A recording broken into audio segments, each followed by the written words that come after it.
Welcome student. आज आपण electrochemistry या टॉपिकमधला डिटर्मिनेशन ऑफ सेल कॉन्स्टंट हा भाग पाहणार आहोत. Determination of cell constant. We know the cell constant. Cell constant it is the ratio of the length of the conductor divided by area, that is A L divided by A are termed as cell constant. The cell constant is determined using 1 molar or 0.1 molar or 0.01 molar KCl solution. The conductivity of KCl solution is well tubular at various temperature. Well tabulated at various temperature. The resistance of KCl solution is measured by the Wheatstone bridge.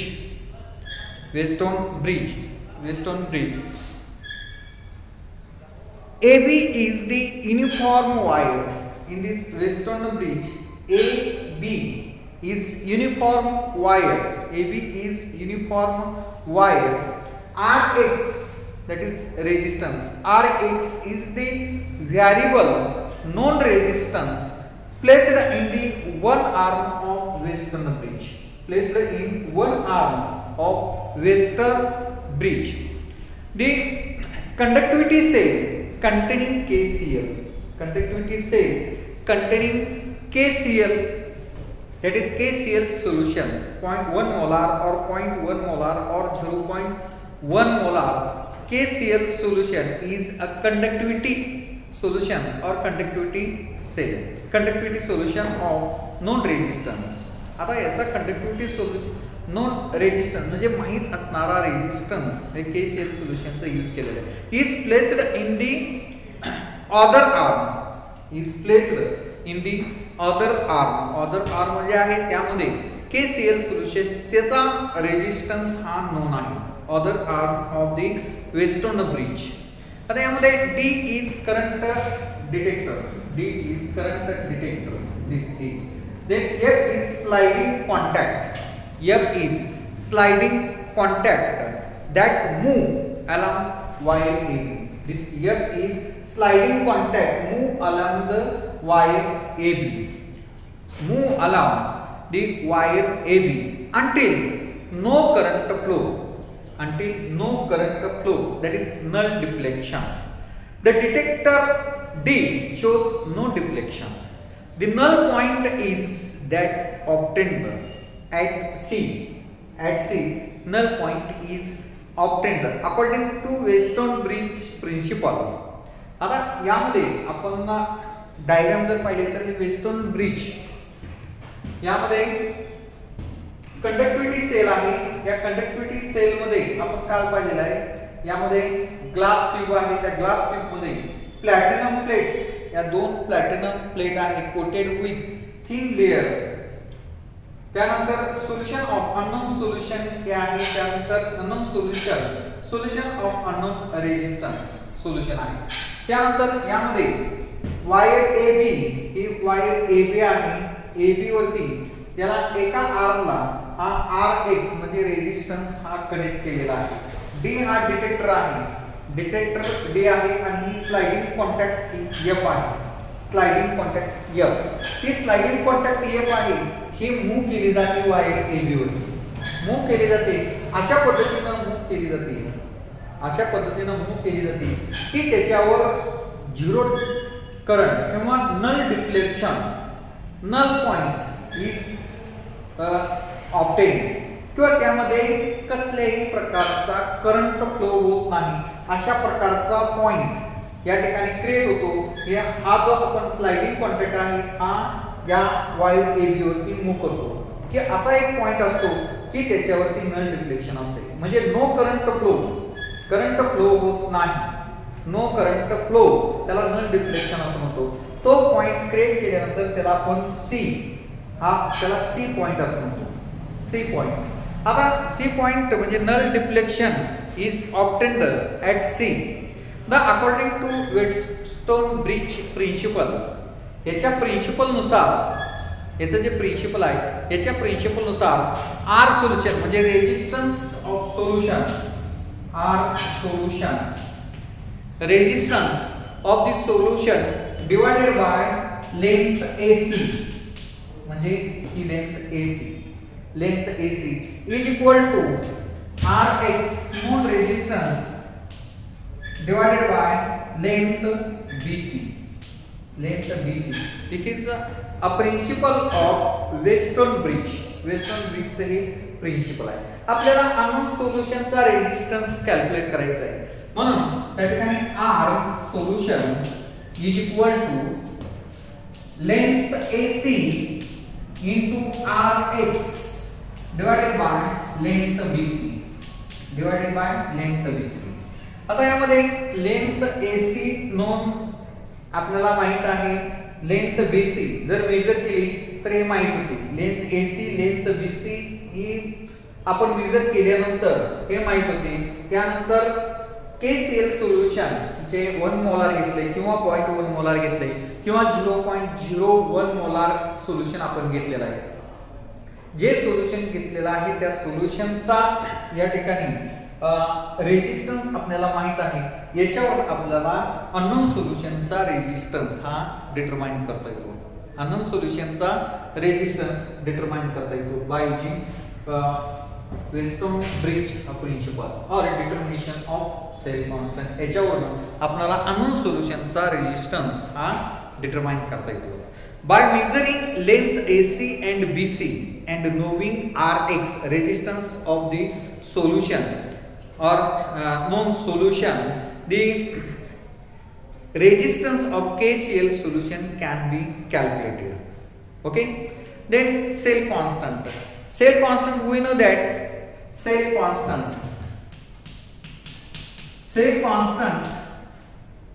is equal to the resistance. Conductivity of KCl.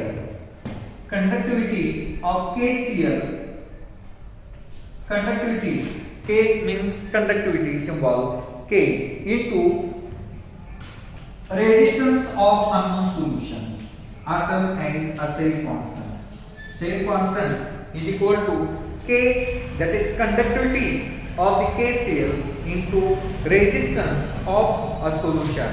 We calculate or determine the cell constant. Okay, this is nothing but the determination of cell constant. आता यानंतर आपण determination of a conductivity of given solution. Determination of conductivity of given solution. Determination of conductivity of given solution. आता याच्यावर आपण conductivity जे solution दिलेलं आहे त्या सोल्युशनची कंडक्टिव्हिटी डिटरमाइन करू शकतो.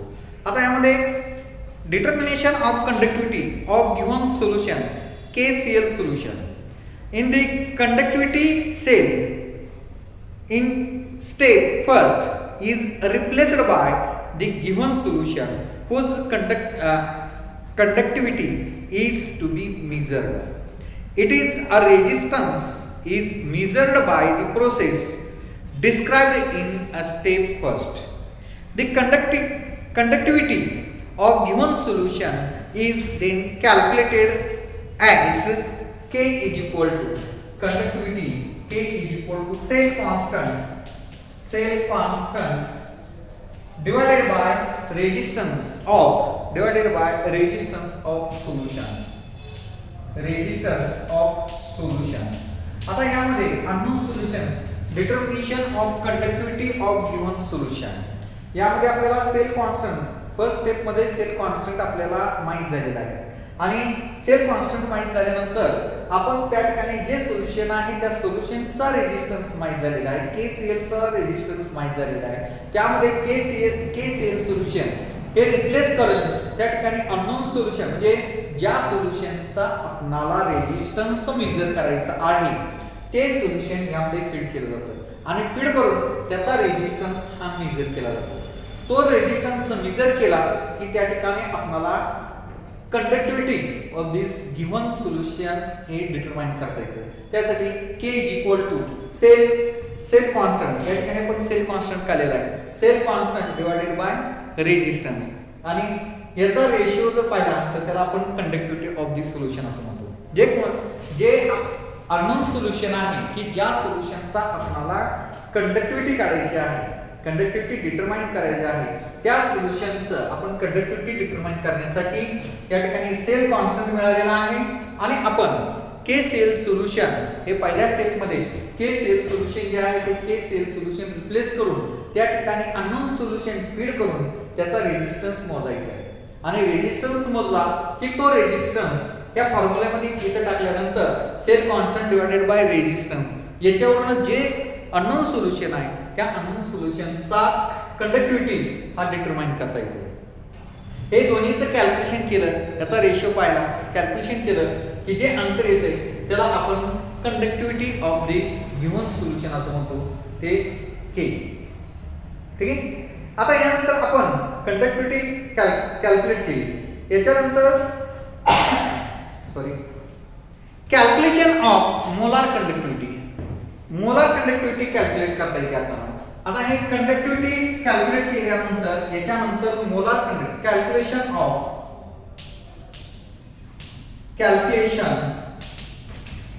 Molar conductivity of solution, molar conductivity of solution, हे मोलार कंडक्टिव्हिटी ऑफ सोल्युशन हे डिटरमाइन करता येते किंवा कॅल्क्युलेट करता येते. आता the molar conductivity of given solution is then calculated by, आता याचा फॉर्म्युला आपल्याला माहित आहे. फॉर्म्युला काय आहे? मोलार कंडक्टिव्हिटीचा सिंबल हा लॅम्बडा आहे, is equal to 1000 K upon 1000 K upon C, 1000 K upon C. आता या ठिकाणी 1000 K अपॉन C हे काय आहे? लॅम्बडा म्हणजे मोलार कंडक्टिव्हिटी, हे आपल्याला डिटरमाइन करायची. त्यानंतर 1000 K म्हणजे काय आहे? कंडक्टिव्हिटी. इथं जे कंडक्टिव्हिटी आलेलं आहे, जे आन्सर आलेला आहे त्याची व्हॅल्यू इथं टाकायची K, आणि C म्हणजे कॉन्सन्ट्रेशन. कॉन्सन्ट्रेशन म्हणजे आपण किती कॉन्सन्ट्रेटेडचं सोल्युशन घेतलेलं आहे, 1 मोलार घेतलंय का 0.1 मोलार घेतलंय का 0.01 मोलार घेतलेलं आहे, ते कॉन्सन्ट्रेशन हे या ठिकाणी लिहायचंय, आणि याचं कॅल्क्युलेशन करून जे आन्सर येणार आहे त्याला आपण मोलार कंडक्टिव्हिटी असं म्हणतो. अशा प्रकारे आपल्याला मोलार कंडक्टिव्हिटी हे काढता येते.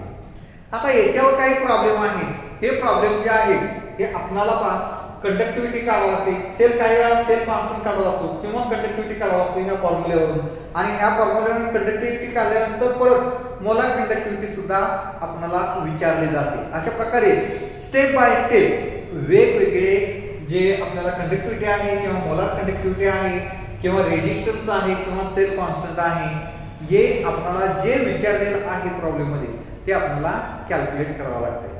ओके. आता याच्यावरचा एक प्रॉब्लेम आहे, तो प्रॉब्लेम आपण पाहूया. Molar conductivity of the given solution, calculate conductivity of the solution, molar conductivity of the solution. याच्यावर जो प्रॉब्लेम आहे तो प्रॉब्लेम आपण पाहूया. दुसरा क्रमांकाचा आहे, यामध्ये 5.5 हा प्रॉब्लेम आहे. 5.5 हा प्रॉब्लेम मी पहिल्यांदा वाचून दाखवतो.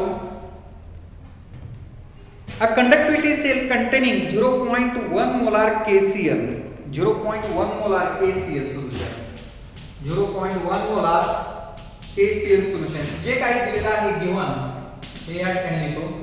Given 0.1 molar KCl solution gives at 25 degree Celsius, temperature दिलेलं आहे 25 degree Celsius. The resistance of 604 ohm, 604 ohms.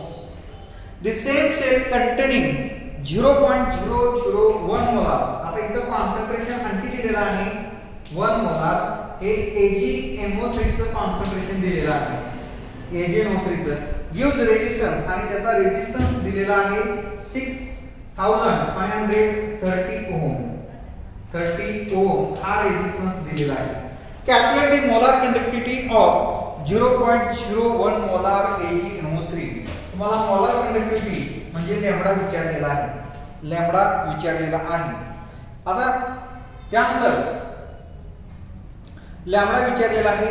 Conductivity of 0.01 molar KCl at 25 degree Celsius is. यामध्ये कंडक्टिव्हिटी दिलेली आहे म्हणजे K दिलेला आहे KCl चा आणि तो 0.00141 पर ओहम पर सेंटीमीटर हे दिलेलं आहे. ठीक आहे. आता काय दिलेलं आहे पहा, यामध्ये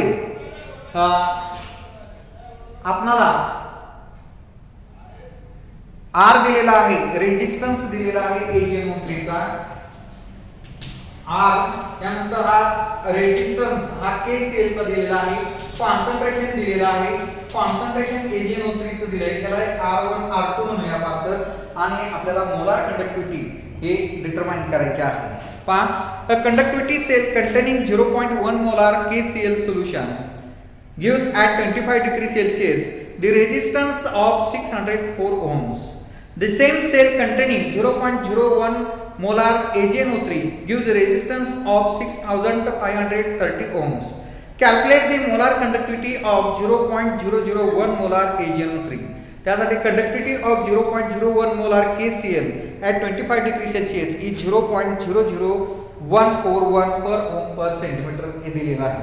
हे टेम्परेचर दिलेलं आहे. आता आपल्याला पहिल्यांदा सेल कॉन्स्टंट काढावा लागेल. सेल कॉन्स्टंट आपण पाहिलेला आहे. Cell constant is equal to, आता cell constant is equal to conductance और conductivity of KCl into resistance of KCl. Conductance दिलेला आहे, प्रॉब्लेम मध्ये आपल्याला दिलेला आहे हा 0.00141 into KCl चा रेजिस्टन्स दिलेला आहे. KCl चा रेजिस्टन्स 604 हा कंडक्टिव्हिटी दिलेला आहे. हे जर कॅल्क्युलेशन केलं तर हा कॅल्क्युलेशन आन्सर जे आहे ते आन्सर 0.852 पर ओहम पर सेंटीमीटर. हे सेल कॉन्स्टंट आलं, सेल कॉन्स्टंट. आता हे कॅल्क्युलेशन तुम्ही काय करायचे, लॉग टेबलच्या सहाय्याने करायचे. Log of 0.00141 plus log of 604 याचा दोन्हीचा लॉग पाहायचा, त्याची बेरीज करायची आणि अँटीलॉग पाहायचा. तो अँटीलॉग पाहिल्यानंतर त्याचा आन्सर एवढे येते बघा. त्याला आपण सेल कॉन्स्टंट असं म्हणतो, सेल कॉन्स्टंट. ठीक आहे. आता त्यानंतर कंडक्टिव्हिटी ऑफ AgNO3 पाहिजे. Conductivity of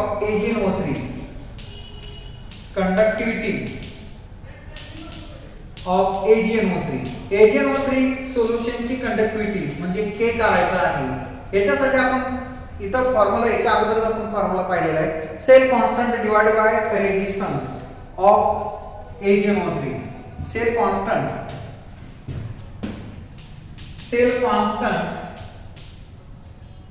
divided by resistance of AgNO3.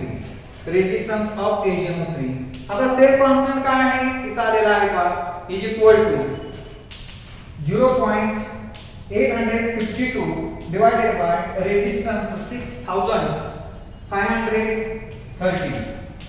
हे सुद्धा आपण काय करायचं, लॉग टेबलच्या सहाय्याने कॅल्क्युलेशन करायचे.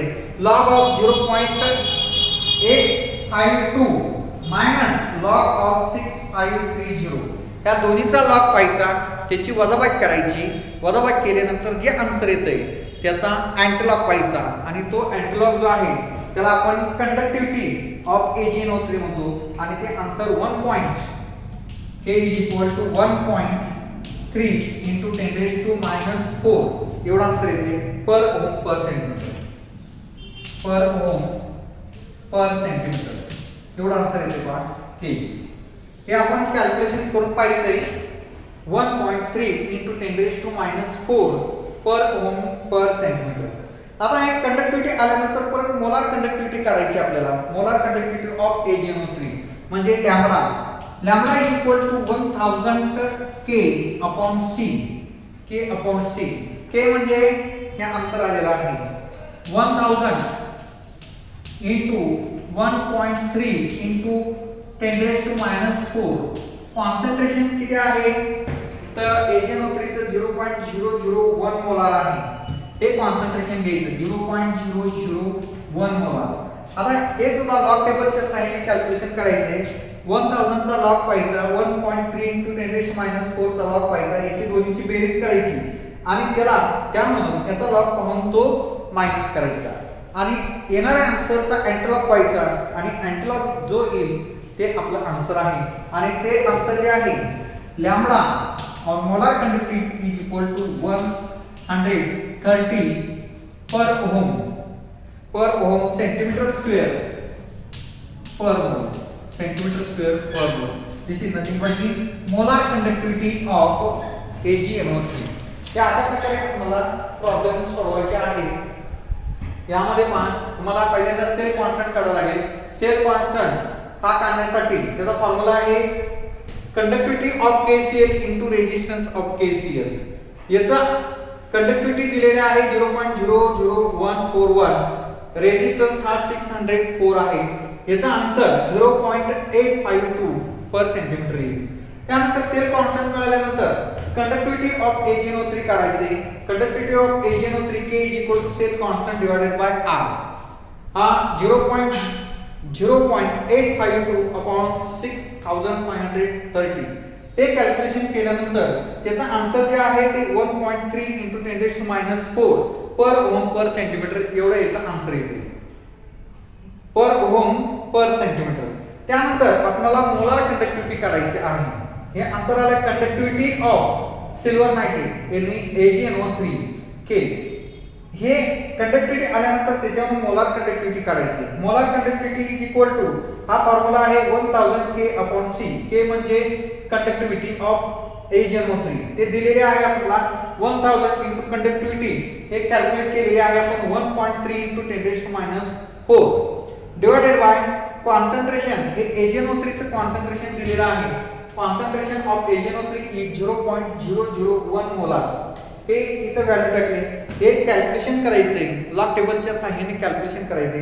साइडला आपण काय करायचं पेन्सिलच्या सहाय्याने लॉग पाहायचा. Log of 1000 plus log of 1.3 × 10⁻⁴ minus log of 0.001. हे कॅल्क्युलेशन करायचं. कॅल्क्युलेशन केल्यानंतर त्याचा अँटीलॉग पाहायचा आणि तो अँटीलॉग जो आहे तो आपला फायनल आन्सर आहे. त्याला आपण मोलार कंडक्टिविटी म्हणतो 130 per ohm centimetre square per mole. This is nothing but the molar conductivity of AgNO3. Okay, धन्यवाद.